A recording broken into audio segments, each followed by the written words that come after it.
Well, it's better we started, okay? Okay. So I will present you. Hello, everyone. Welcome to the one more session of SEM, the Seminar of Medieval Studies of our institute.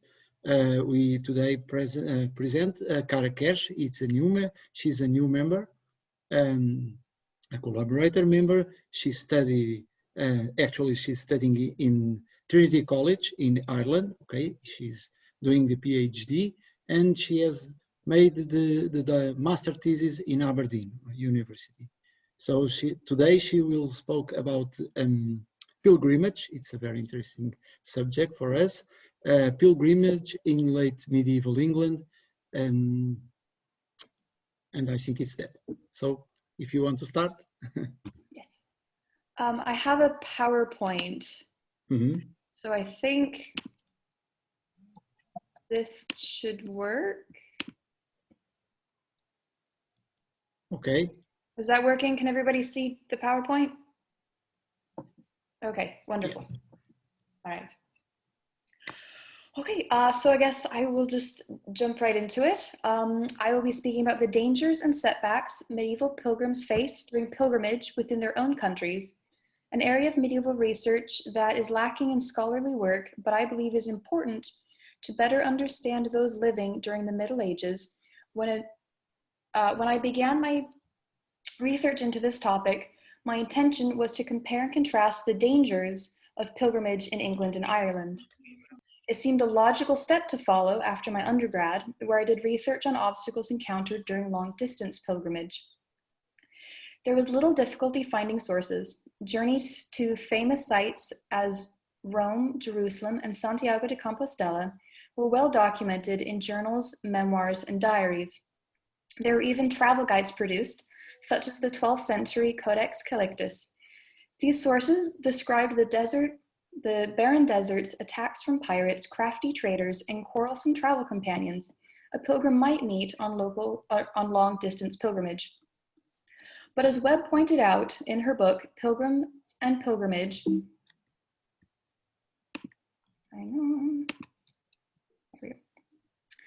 long-distance pilgrimage, voluntary or penitential, was not an everyday experience. The norm for both the landholding aristocracy and peasant cultivators was a much more regionalized, even localized ritual of veneration paid to the relics possessed by local monasteries and other churches. And there were many popular sites to visit for those who wanted to stay closer to home or who did not have the money or time to be gone on a long-distance pilgrimage. The growing number of local shrines also made it easier to perform multiple pilgrimages within the same year. Some sites within England and Ireland even reached international fame, such as St. Patrick's Purgatory in Lochdur, County Donegal, Ireland. Our Lady of Walsingham, located 130 miles northeast of London, and Canterbury to the southeast were also very popular.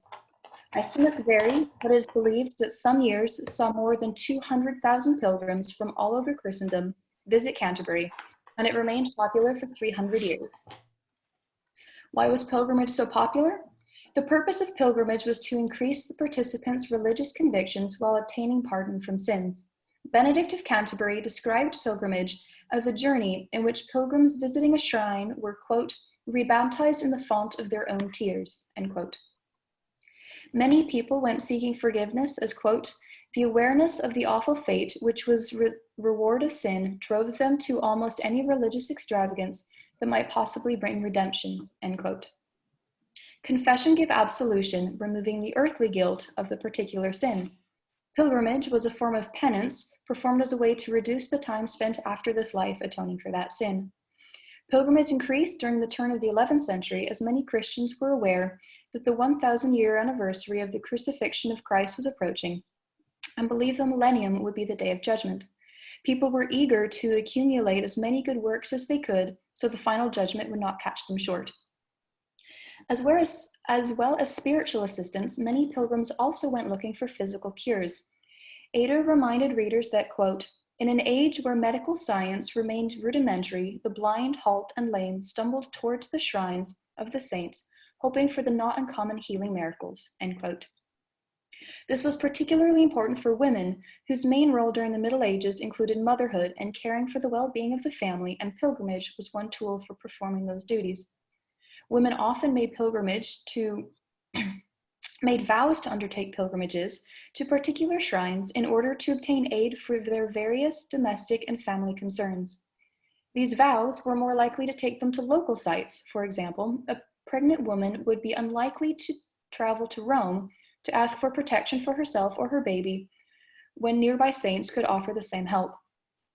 Encouraged by the popularity of local pilgrimage, I began my research on dangers faced by pilgrims traveling in England and Ireland. It soon became apparent, however, that this was not going to be easy. I encountered a marked lack of primary sources compared to long-distance pilgrimage. While there are many records that count the number of pilgrims that visited shrines and holy sites, there are very few which give any details into the journey itself. Hall attributes this lack of journals and personal records to two issues. First, high rates of illiteracy outside the church meant more people were capable of walking, praying, and listening to a sermon than were able to record the experience during the Middle Ages in England and Ireland.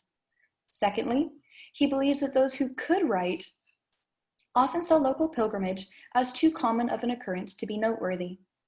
Without an abundance of journals and personal accounts, most of the data regarding localized pilgrimage travel and dangers must be found in other sources like archaeological finds and legal proceedings.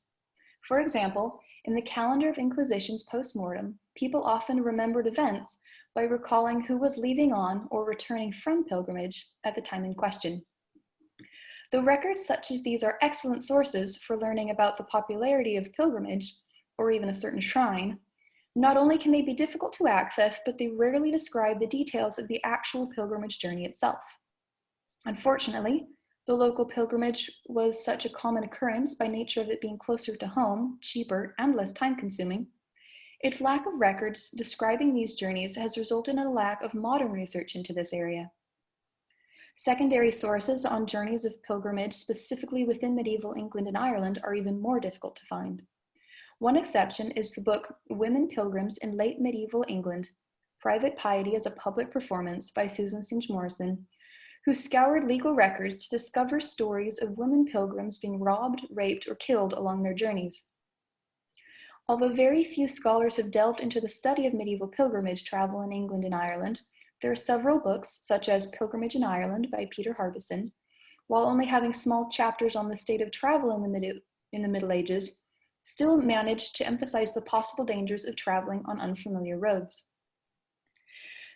Thus, it became necessary to consult books that were specifically about medieval travel rather than pilgrimage, but it was still difficult to find any lengthy discourse on the dangers faced when traveling, particularly in Western Europe. Older's The Medieval Traveler, which describes how those living in the medieval world traveled, only gives a small portion to religious travelers and relates a more global scope of travel. The similarly titled Medieval Travelers by Labarge devotes an entire chapter to pilgrimage and has a balance of local and long-distance travel, though once again not specifically in regard to England or Ireland, but pilgrimage in general. Study of the dangers of long-distance pilgrimage has taught us about medieval people, their beliefs, and their determination to pursue a better life and afterlife. But local pilgrimages were much more common and important part of medieval life. Therefore, I believe more research into the dangers of local pilgrimage travel will expand our understanding even further. For this reason, we delve into the academically less traveled road of the dangers and obstacles medieval pilgrims faced traveling to local religious sites within England and Ireland. Some of the most common hazards and setbacks medieval pilgrims faced were created by nature. In the category of natural hazards, I have placed anything not resulting from human action affecting others, whether intentional or accidental, such as weather, which particularly in England and Ireland fluctuated greatly, even during the course of the same day. This could make it difficult to prepare for a journey spanning of a few days or weeks. Severe weather created a problem for all travelers, not just pilgrims. Even important secular matters were affected because of it. In both January and February of 1330, one of the bishops was unable to make his way to London, either for the meeting of Parliament or the coronation of Queen Philippa, because, according to his letter, quote, It took the messengers so long to get to him, and it was impossible to arrive in time, that the season was so bad and the road in such poor shape that he should be forgiven for his non-appearance. Labarge, in Medieval Travelers, tells of Hugh of Angoulême, who received a bracing letter from Pope John Paul XII, exhorting his ambassador in England to continue his mission despite suffering from July heat. It appears 1327 may have experienced, quote, a worse than usual English summer, end quote. And in 1339, Parliament had to be postponed because the prelates, earls, barons, and knights of the shires could not travel through the harsh weather. Even though these wealthy men had, quote, good horses, good coats, thick cloaks covering their necks up to their hats, with large hanging sleeves falling over their knees, end quote, it was of no use, and they were obliged to stop at a roadside inn until the weather passed. These men, who had provisions superior to those of the average pilgrim, yet even they could not overcome the weather. Thus, pilgrims often tried to leave when the weather conditions were good and postpone until poor weather improved. However, some feast days during seasons notorious for bad weather, such as the anniversary of the martyrdom of St. Thomas of Canterbury, or the feast and celebration of the translation of St. James's relics in Reading, both occurring in late December. Perhaps, wrote Loxton, winter cold made the ground hard and firm, but that must be set against the possible hazards of snow and ice, end quote. Even favorable times of the year did not necessarily mean the trip was easy. Irish Christians, having few relic-filled churches, instead made pilgrimage to areas where saints had been and performed miracles. These Irish holy sites were often to be located in isolated, hard-to-reach, and sometimes hazardous locations, such as St. Patrick's Purgatory in Loughdar, County Donegal. The Irish holy well, As Fiannan, is located on the edge of the sea and prone to strong winds. Harbison cautions, quote, one should only attempt the walk up Mount Brandon along the Saints' Road when the mountain is clear of cloud, for it is easy to lose one's way in the mist, which can quickly envelop the summit, end quote. This mist can be particularly dangerous as only 20 feet east of the path, the rock face drops 2,000 feet. One of the side effects of harsh weather was poor road conditions. Rain, frost, hail, scorching sun, and other conditions worked together to cause weathering of roads, flooding, erosion of landscapes, and the deterioration of bridges and buildings. When traveling to Canterbury from the west of England in the winter, the wet chalk could become incredibly slippery, and sandy mud and flooded hollows made the going slow. In the summer, thorns were everywhere, and there were several references to them sticking in pilgrims' feet. Seasonal springlets or rivers could overflow from heavy rains, flooding or obscuring the road and making it easy to wander off into boggy stretches on either side. The surfaces of the road could also become deep with mud, and so uneven that it was easy to stumble or get stuck. Heavy rains caused hillside paths to collapse and latrine pits to overflow, leaving a road. The bishop mentioned earlier, who was unable to attend the important meetings in London, again bemoaned the roads of Devonshire, this time in March, complaining that one could hardly travel them by ox, let alone with horses. Other areas traveled, such as Fern near County Wexford, were surrounded by thick forests, steep mountains, bogs, and rivers which made it naturally very inaccessible. Some pilgrimage routes in Ireland were so difficult to travel that travelers had to leave their animals behind. This is most often recorded in areas on the route to St. Patrick's Purgatory, where the continuing journey had so much water everywhere that a man could barely cross over even the highest mountains without sinking to his waist. The ground is so boggy, and also the paths, that he is barely able to keep going and would never be able to do so on horseback. Nature, however, did not limit itself merely to weather-related obstacles when trying the patience and courage of a pilgrim. Another natural source of woe for travelers was illness. One of the main reasons to go on pilgrimage was to obtain healing. Not all the ailments people sought cures for were viral or contagious, but some of the traveling pilgrims were sick, which led to the question, how many healthy pilgrims making pilgrimage to their favorite shrine for some other petition became ill interacting with sick pilgrims? Skeletons found in shallow, uncoffined graves in the churchyard of St. Martha's during new interments are thought to be those of pilgrims who died before completing their journey. a reminder, Lockton points out, that many of them were sick and hoping for a cure, end quote. It is difficult looking back to try and accurately ascertain where and when a pilgrim first became sick or exposed to an illness, especially as they themselves would not have known either. Reading through various records, such as the Calendar of Inquisitions post-mortem, there can be found several reports from travelers who mentioned becoming ill either during the return journey or falling ill suddenly after arriving home. While accounts and discoveries like these cannot prove illnesses were contracted through interactions with infected pilgrims, the fact that healthy pilgrims fell ill on the road or soon after returning home suggests that it is possible they passed illnesses to each other. In fact, some scholars believe that plagues spread as widely as they did because of pilgrimage travel.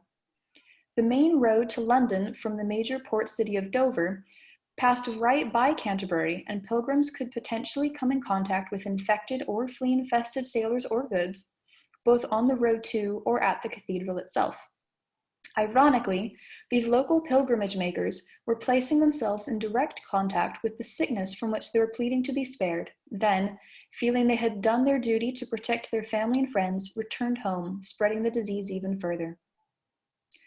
On September 15, 1471, John Paston described the plague in a letter as "the most universal death that ever I wist in England, for by my truth I cannot hear by pilgrims that pass the country, nor none other man that rideth or goeth any country, that any borough town in England is free from that sickness." The later Middle Ages were certainly a tumultuous and dangerous time, and it is little wonder that many sought divine assistance for the abundance of events in their lives beyond their understanding and control. As Webb commented, quote, "Not only pitched battles and executions, but a plague epidemic. This accumulation of misfortunes clearly did nothing to keep pilgrims off the road," end quote. If anything, it may have actually increased the numbers. As people saw those around them dying, many would have increased cause to consider death and what lay beyond. Many sources confirm that the plague period saw an increase in pilgrimage. Less than 2 weeks after the previous letter, Paston wrote again, relating how the king and queen and much other people are ridden and gone to Canterbury. Never so much people seen in pilgrimage heretofore at once, as men say. Unfortunately for them, more travelers meant more potential infected bodies, spreading misfortune and death to even greater distances. Even fleas not carrying deadly plagues could still be a nuisance to pilgrims. Typical lodgings where a poor or modest pilgrim might stay often involved sharing a bed with as many as 12 people and innumerable fleas. Fleas were so common, they were even the subject of a conversation in a 14th century English-French language manual. At one point, a servant, who was sent on ahead to reserve a bed for his master, asked the innkeeper to confirm, quote, "that there are no fleas, nor bugs, nor other vermin," end quote. Another writer extols the woes of flea-infested beds when a traveler tells his bedfellow, "William, undress and wash your legs, and then dry them with a cloth, and rub them well for the love of fleas, that they may not leap on your legs, for there is a peck of them lying in the dust under the rushes. Hi, the fleas bite me so, and do me great harm, for I have scratched my shoulders till the blood flows." Clearly, there were many natural obstacles out of a pilgrim's control, but just as long-distance pilgrimage, some setbacks and dangers were created by themselves or those around them, whether accidental or on purpose. As previously mentioned, weather could adversely affect travel along the roads, but poor road conditions were also caused by careless caretakers. Some of the worst roads were the lanes and highways connecting manors and small towns. Manorial court records are filled with complaints about those who let the road outside their house become so full of timber, rubbish, and other debris that it was almost impossible to use. It was also on these lanes and highways that some travelers encountered the most unexpected consequence of poorly maintained roads: drowning. There are a surprising number of reports concerning people falling into holes in the roads, which local residents had dug looking for cheap clay, that then became filled with water after heavy rain. In 1499, a miller dug a hole in the middle of the main road near Aylesbury looking for clay to mend his mill, into which a glover fell and drowned. In 1386, a traveler fell into a similar hole and drowned in the road between Egham and Staines. In this case, the abbot of Chertsey, who was responsible for the upkeep of that particular road, seized the man's goods for himself because the death had occurred on his land. These holes, some up to 12 feet deep, could easily be mistaken by travelers for harmless puddles, like pilgrims. While on the road, pilgrims had to watch their step. Once inside, they also had to watch their heads.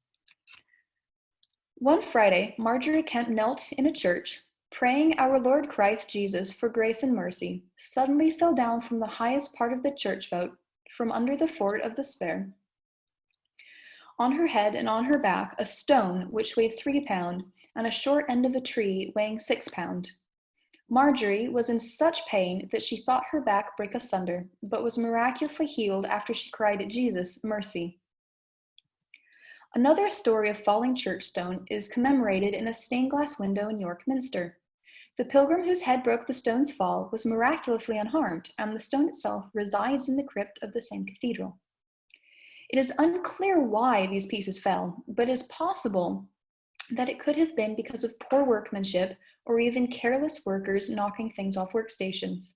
York Minster, for example, underwent renovations many times in its long history due to fires, raids, collapsing towers, and remodeling. Clearly, being in the wrong place at the wrong time could lead to unpredictable accidents hurting pilgrims. Location, timing, and just plain luck often meant the difference between a pleasant trip and calamity.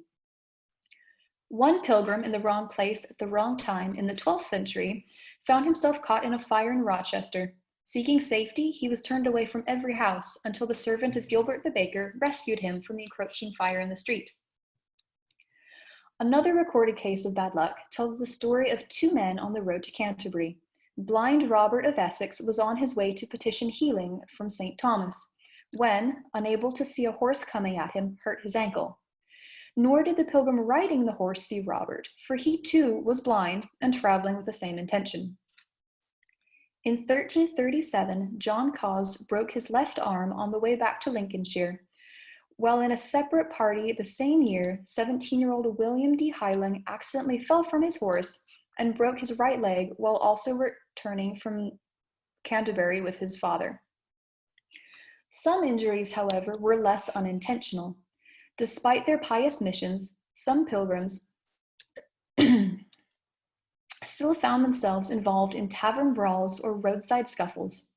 Just being in the crowd at a shrine on a particular busy day could lead to injury. On St. Richard's Day in 1478, the Bishop of Chichester, expecting larger than usual crowds, banned pilgrims from carrying their traditional staves. Quote, "For the pilgrims sometimes used them on each other's heads as they passed about the cathedral," end quote. As Webb pointed out, quote, "Even great pilgrimage churches occasionally had to be reconsecrated because violence, even rape or bloodshed, had occurred within them. Brawls and improprieties around shrines themselves were far from uncommon," end quote. Besides the risk of harm from accidents or sudden brawls was the risk of thieves. Even Marjorie Kemp, who had traveled to Rome and Jerusalem, expressed a fear of robbers found on local pilgrimages in England. But pilgrims were the perfect target for robbers and pickpockets, as they were generally unarmed and often carried with them the cost of the entire length of their pilgrimage in currency, which could add up to quite a tidy sum. Pilgrims were often found in large crowds attending popular sites during holidays, masses, vigils, and feasts. Though this might protect a pilgrim from more vicious attacks, it was a perfect climate for pickpockets and cutpurses to apply their craft. Early in the 12th century, while praying at the tomb in Bury, the rich London merchant Dorman found someone had made off with his purse. He complained to St. Edmund, and when exiting the church door, he unknowingly set his hand on the thief. She confessed and returned his purse.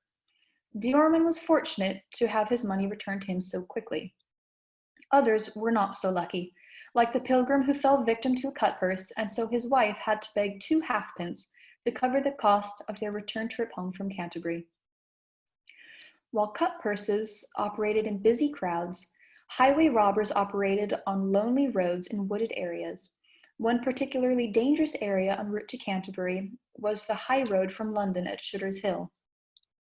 After Edward I noticed that, quote, day-to-day robberies, murders, and arsons be more often used than they have been heretofore, end quote, he issued the Statutes of Winchester in 1285 in an effort to make the roads safer. Hoping to solve the problem, one of the commands in this ordinance stated, quote, that highways leading from one market town to another shall be enlarged, so that there be neither dike, underwood, nor brush, whereby a man may lurk to do hurt near the way, end quote.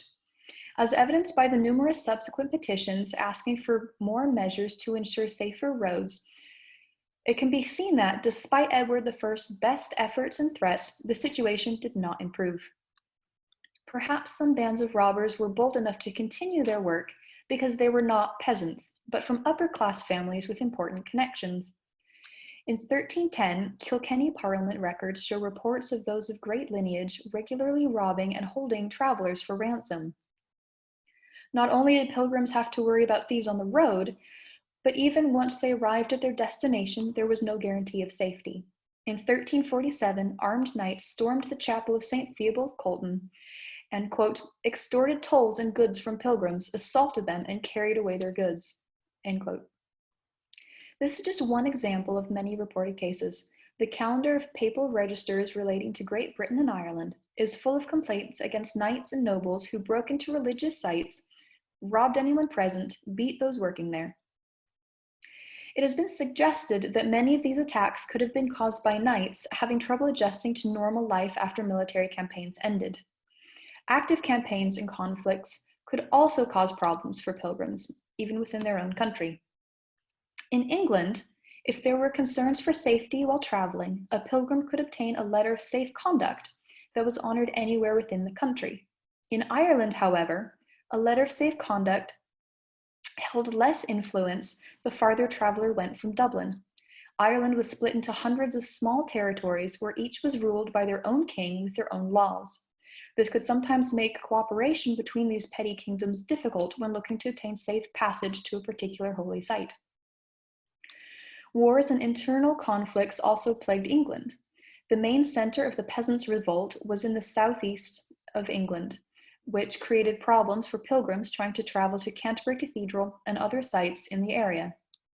Thomas Walsingham described how the Kentish blocked all the pilgrimage routes to Canterbury, stopped all pilgrims of whatever condition, and forced them to swear, first, that they would be faithful to King Richard in the Common, and that they would accept no king who was called John.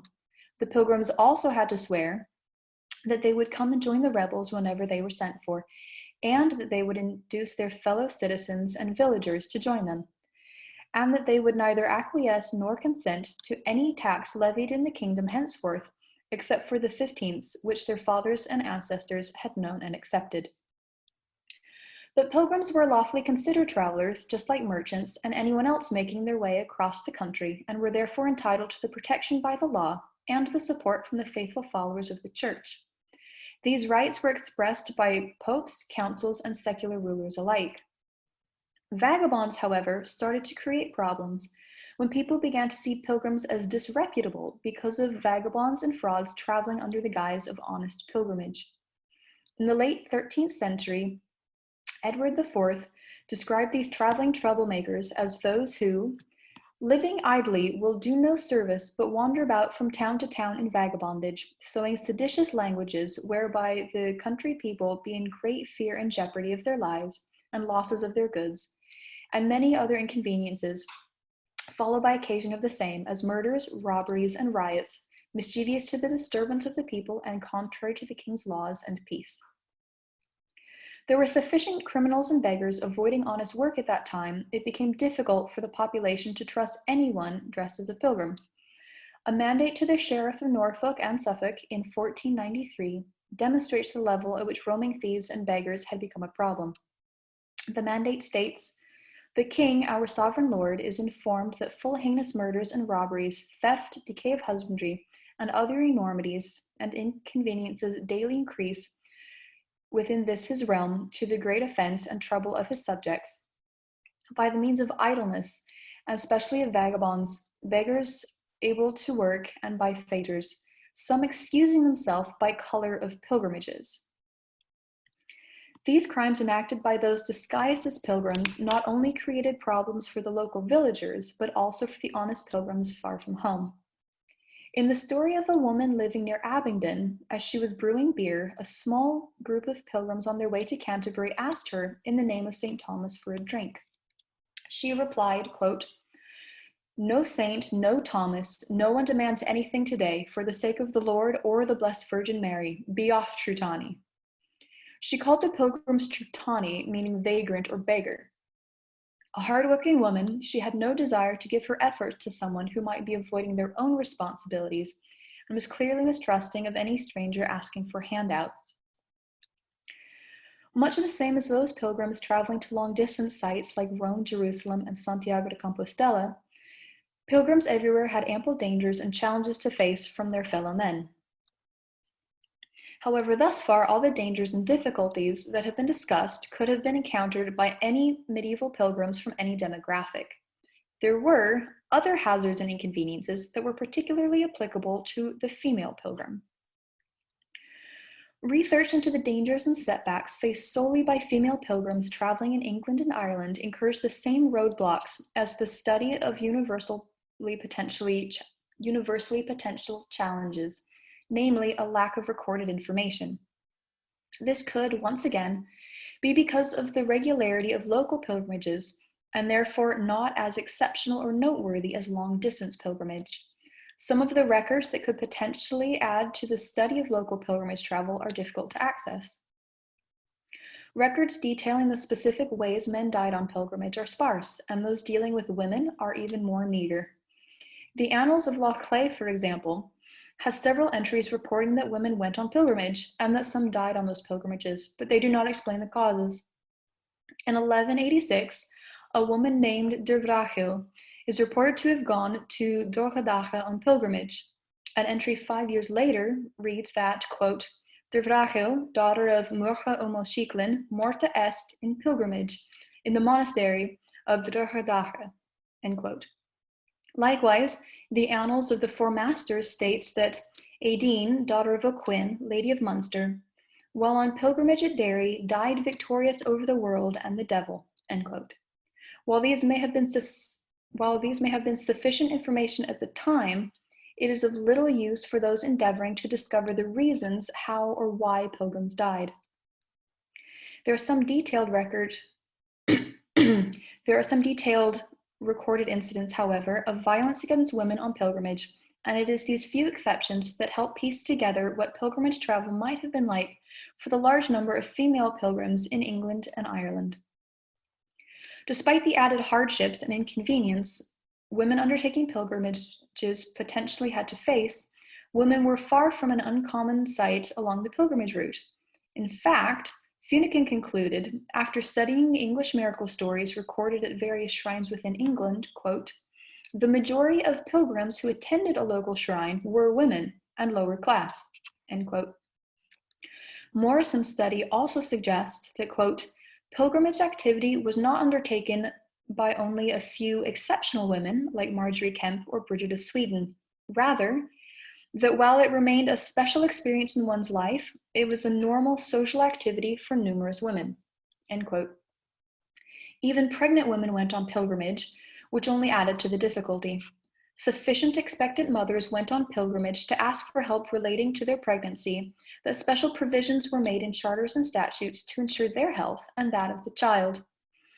The Chapter General of 1181, quote, decreed that little cradles should be made for the babies of women pilgrims born in that house, so that they may lie separate, and that the baby in its own bed may be in no danger from the restlessness of the mother, end quote.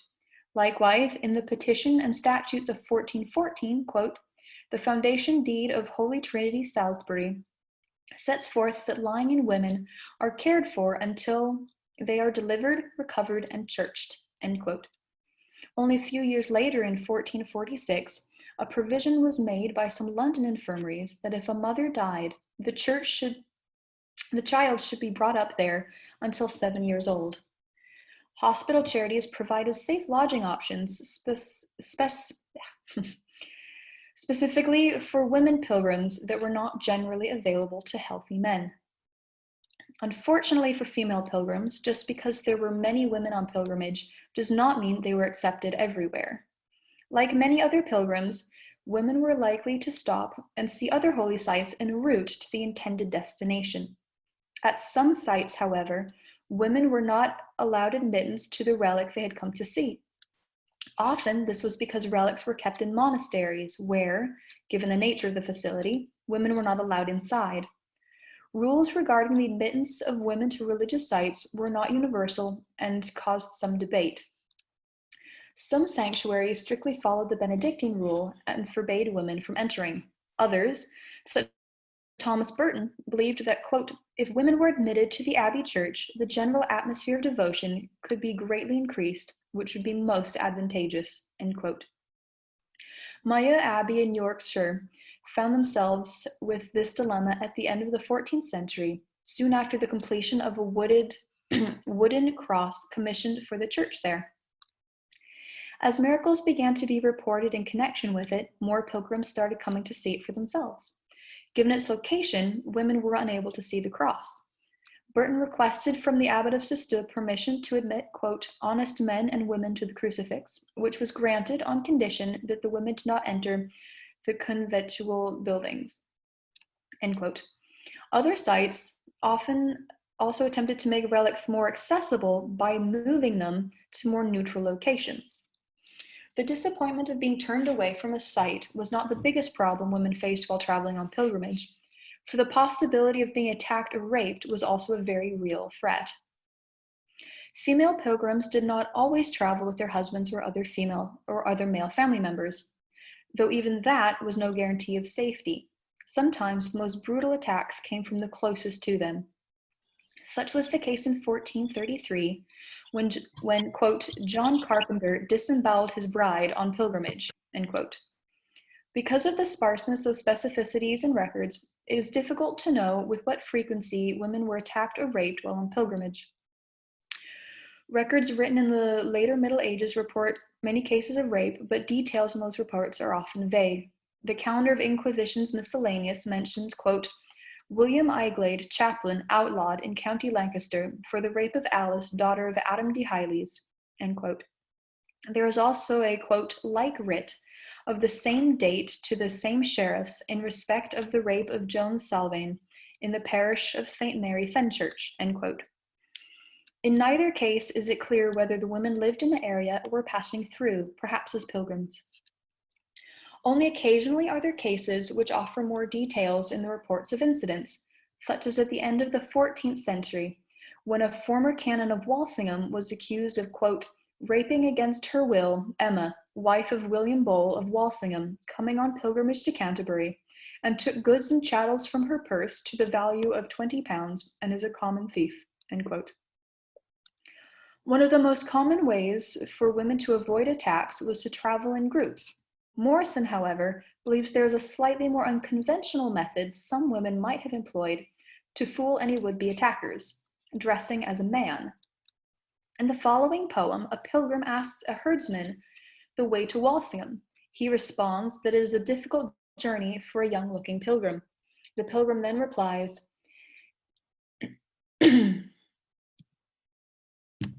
yes, herdsman, yes. So wouldst thou say, if thou knewest so much as I, my wits and thoughts and all the rest have well deserved for to die. I am not what I seem to be, my clothes and sex do differ far. I am a woman, woe is me, born to grief and irksome care. Morrison believes these verses show, quote, that women pilgrims could and perhaps did travel dressed as men. Undoubtedly, the dangers of kidnapping and rape caused women, particularly those traveling alone, to dress as men and thus stave off, though not wholly prevent, attraction, end quote.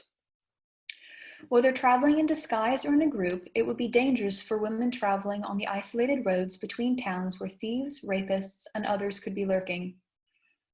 The examples of crimes mentioned above show that women suffered crimes both equally with men and also some peculiar to their gender, such as rape while on pilgrimage. Even after braving those dangers, women were still denied entrance to some particular shrines purely because of their sex, and therefore missed the opportunity to venerate particular saints, even though supposedly, quote, pilgrimage theology renders all neither man nor woman, end quote. And yet, even after all these setbacks and possible hazards, women in England and Ireland were still motivated enough to not only continue making local pilgrimages, but did so more than medieval men. As Loxton so perfectly summed up pilgrimage in the Middle Ages, quote, it is too easy to think of the age of pilgrimage as a time of peaceful devotion. It was a time of violent social change, of civil and national wars, as families and factions struggled for power. It was an age of violence and squalor, as well as priestly prayers. Yet despite these dangers, pilgrims believed so strongly that they were determined to withstand these setbacks in order to reach their holy destinations and petition the saints for helps in this life and the life to come. This research has been just one brushstroke in the yet-to-be-completed painting of our understanding of local pilgrimage and medieval religious culture. Local pilgrimage was an important aspect of medieval life, more important perhaps than long-distance pilgrimage.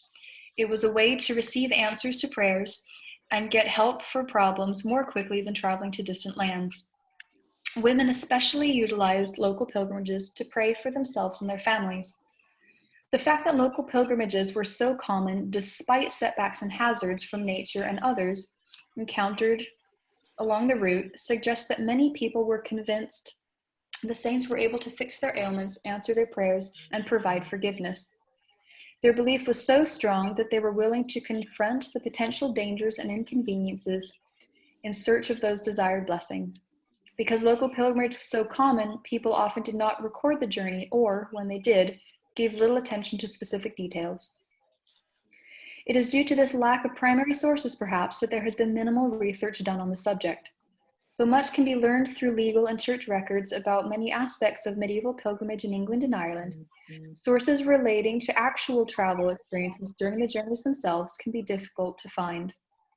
However, the study of the dangers and setbacks faced during local pilgrimage in these two countries and many others, along with the fact that pilgrims flourished despite those many hazards, may be valuable and provide a deeper understanding of the medieval culture, belief system, and power that the church held over the people during the later Middle Ages, and thus warrants further research.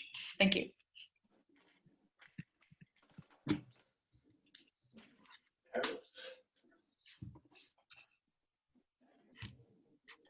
Now I have the sound.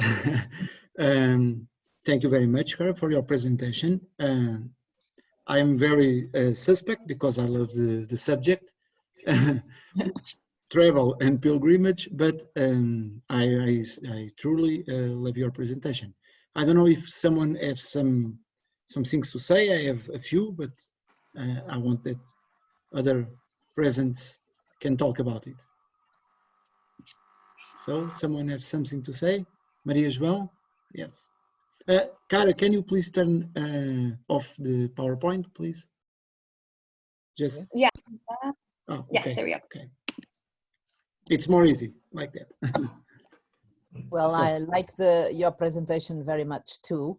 I was just wondering, I don't doubt that pilgrimages were actually time for violence and difficulties. But could it be that the accounts themselves overemphasize or exaggerate a little bit these episodes as a way of promoting the holiness of the shrine, of the attraction of the shrine, and also of those going to the shrines? So have you pondered in your analysis of the sources whether these accounts might have been a little bit exaggerated or enhanced by the will to emphasize that although what you just said, that although the dangers were so big, people still kept on going? That's a very good question. I've thought about that, and I think perhaps in relation to long distance pilgrimages, I think that could definitely be the case. And in some sources like Marjorie Kemp, some of her stories get to be a little over the top. But for the most part, the records that I have found are from legal documents. And as they have a different purpose, I would think that perhaps they wouldn't be as exaggerated. Okay. Very useful, because I was wondering what sort of sources you were using. And of course that makes, that puts everything under perspective. Yes, Yeah, yes. With data from archives, it's very different. Yes, there's very few personal journals and stories of localized pilgrimage. And so most of the research that I've gotten is from legal records and things like that. Okay. Good. Thank you.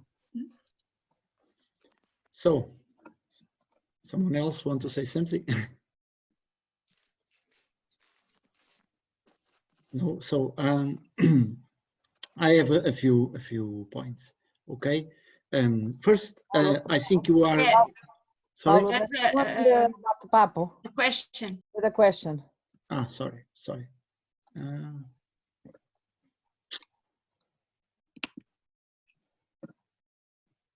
So, Professor Amelia, I'm sorry, very sorry. Can you speak in the... Oh, do you want me? Okay. Yes. I was just going to make a, my question is whether the dangers would be would vary depending on the company and the path, the tradition of the pilgrimage, and the number of people traveling as well. And of course, one of the things that always comes to our mind is the Canterbury Tales, where everything seems to be pretty beautiful, and you know everybody is very friendly. But surely that is emphasizing the positive aspects of it, and you know, an opportunity to exchange stories and the literary aspect of it as well. So my question is, could you find records that would make any reference to the companies traveling, the routes, and the importance of the pilgrimage being a well-known route, or something that was a new track and less traveled track? I didn't, thank you, that's a good question. It did vary to some extent on the routes. Like in Ireland, for example, some of the sites were in more distant locations, more remote locations. And so trying to get to those, there were certainly more dangers than going from London to Canterbury, which was on a major shipping road. Mm-hmm. And so it varied depending on sort of what you're looking at. On the major shipping roads, you still got attacks from robbers, though they were more common on the less used roads. And it varied as well depending on class sometimes, and how many people you were traveling with. But again, you know, just because you didn't know the people you were traveling with all the time. There's a letter that a father wrote to a son that says something to the effect of beware with whom you walk, because you can't trust everyone. And so with Canterbury Tales, I always find Canterbury Tales very interesting, because I find it more a satire of pilgrimage than an account. And so I tend to, while looking at the dangers of pilgrimage, don't really look at Canterbury Tales, because it's a more of a satire, I think, of the types of people that go. And so I don't think most ordinary people rode a horse. I think the majority walked, and certainly weren't as, you know, convivial. Right. Thank you very much. Okay. And thank you very much, Professor Amelia. José Luis Pinto, I'm very sorry because I haven't seen your question. I don't know if you want to speak or if if you want that I read your question to Cara. Well, Cara, José Luis Pinto Fernandes has a question. He asks, if you have sources on the dangers and conditions of inns used by medieval pilgrims in British Isles, whether sought squalor, extortion or violence, he wondered to which extent this could be another danger in medieval Britain. I don't know if you understand. No, I do. That is a very good question. And there are reports of extortion from innkeepers raising prices, particularly around certain feast days when they knew a lot of pilgrims would be coming, so they raised their prices. And so the local governments tried to regulate that kind of thing. And just depending on where you stayed, most pilgrims ended up in sort of hostelries because they were cheaper, but not the cheapest option, which was, you know, just very, very like, you know, sleeping on the ground kind of thing. But even in these hostelries, you know, there were multiple people to the bed. And so you had to share it with a load of people. And like earlier we talked about with the fleas, there's loads of people in the bed, there's fleas everywhere. When I mentioned the French-English phrase book, or, you know, language learning book from the 14th century, in it asks, it has someone asking, you know, are there any fleas or bugs or vermin? And the innkeeper actually replies, no, there's no fleas, but there are a load of rats. So, I mean, it was certainly not up to our standards today. But as far as sources, I haven't found a whole lot talking about that particular thing, about the conditions of the buildings. But it would be very interesting to look specifically into lodgings. I hope that answered your question, Jose Luis. I hope to. Anyone has more questions? No. So I just want to say something. First, I think you are very well prepared to go to Leeds next year, because the climate, it's a very interesting subject, and you have lots of information about it. Second, your presentation is very relevant and actual, and show how medieval society was deeply human, you know, because in these times of COVID, we have people, all the world has to deal with sickness and epidemics. So you speak about that. And one thing you have done, I think is very good. It's normally when we talk about the British pilgrimage, always come to or Canterbury Tales or Margaret Camprey, and you go far beyond that with that archival data, which is very, very important.